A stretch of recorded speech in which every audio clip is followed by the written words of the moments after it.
saya akan menjelaskan sedikit tentang manusia dalam filsafat pendidikan Islam. Di sini kita akan membahas poin penting yang akan dibahas, yaitu ada perspektif filsafat pendidikan, sumber Al-Quran dan hadis, teori politik dan teologi, pendidikan sebagai sarana pendidikan karakter, tujuan pendidikan Islam, prinsip-prinsip pendidikan Islam, hakikat manusia, dan kaitan manusia dengan pendidikan Islam. Nah, perlu Anda ketahui ada 3 konsep manusia, yaitu yang pertama tuh ada al-bashar. Al-bashar ini yaitu manusia sebagai makhluk biologis yang memiliki sifat-sifat seperti makan, minum, keamanan, kebahagiaan, dan lain-lain. Yang kedua ada al-insan, yaitu manusia sebagai makhluk yang memiliki poter untuk tumbuh dan berkembang secara fisik dan mental serta spiritual. Nah, yang ketiga ini ada Anas. Anas ini manusia sebagai makhluk yang diciptakan untuk hidup dalam masyarakat, berawal dari pasangan laki-laki dan perempuan, kemudian berkembang menjadi suku dan bangsa untuk saling mengenal. Yang pertama ini kita akan masuk perspektif filsafat pendidikan Islam. Jadi, manusia dalam perspektif filsafat pendidikan Islam menekankan pada proses penciptaan manusia secara primordial dan biologis oleh Allah. Filsafat pendidikan Islam memandang manusia sebagai makhluk yang memiliki poter untuk tumbuh dan berkembang secara fisik, mental, dan spiritual. Yang kemudian kita masuk ke sumber Al-Quran dan hadis.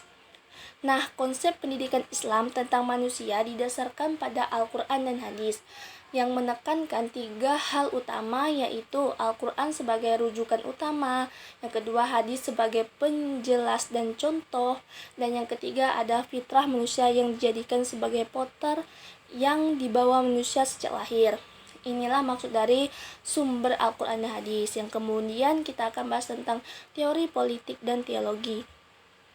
Teori politik Islam ini berfokus pada konsep bernegara atau Islamic State yang berkembang di dunia Islam dan menekankan pada pentingnya politik sebagai bagian dari ajaran Islam, namun tidak memiliki standar pengaturan yang spesifik untuk sistem politik. Untuk teori teologi Islam ini memahami posisi politik, jadi kebalikannya hal ini untuk mempertahankan keadilan dan kemakmuran fisik mental. Kemudian, pendidikan sebagai sarana pendidikan karakter.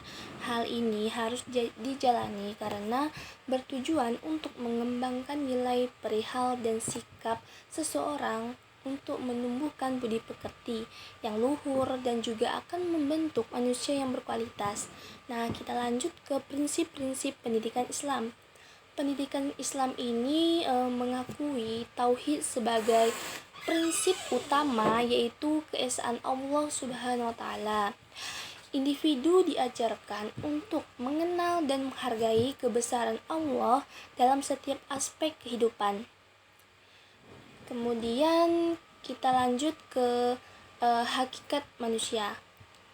Nah, hakikat manusia ini dalam perspektif filsafat pendidikan Islam adalah makhluk yang memiliki beberapa predikat yang tidak dapat dipisahkan menjadi bagian-bagiannya tersendiri, seperti fisik, mental, dan spiritual. Kaitan manusia dengan pendidikan Islam ini, manusia tidak bisa berkembang dan hidup dengan baik dan sempurna tanpa pendidikan. Dalam sintesisnya, konsep manusia dalam filsafat pendidikan Islam menekankan pada 3 hal utama, yaitu proses penciptaan manusia, potensi manusia untuk tumbuh dan berkembang, serta fungsi manusia sebagai makhluk sosial. Nah, jadi belajar filsafat itu sangat penting karena beberapa alasan, yaitu yang pertama itu ada pengembangan filsafat Islam yang dimana berperan dalam mengembangkan filsafat Islam dengan konsep-konsep dan pandangan-pandangan filosofis dalam bidang kependidikan, sehingga pada akhirnya ilmu pendidikan akan dilengkapi dengan teori-teori kependidikan yang bercirikan filosofis Islam. Yang kedua, ada pengembangan pendidikan Islam. Nah, filsafat pendidikan Islam ini memiliki pemikiran yang berhubungan dengan filsafat Islam dan ilmu pendidikan. Peran filsafat pendidikan Islam ini membantu para perancang pendidikan dan orang yang membutuhkannya untuk membentuk pemikiran yang benar terhadap proses pendidikan. Yang ketiga ada pengembangan karakter. Di sini sudah saya jelaskan di awal tentang pengembangan karakter, bahwasanya untuk membentuk manusia yang beriman, bertakwa, berakhlak mulia, dan berkontribusi positif dalam membangun masyarakat yang adil dan harmonis. Pendidikan Islam berorientasi pada perubahan perilaku ke arah yang lebih baik, sehingga dapat mencetak kader-kader bangsa yang berbudi luhur dan bertakwa kepada Allah Subhanahu wa taala. Selanjutnya ada pengembangan pendidikan Islam yang ideal.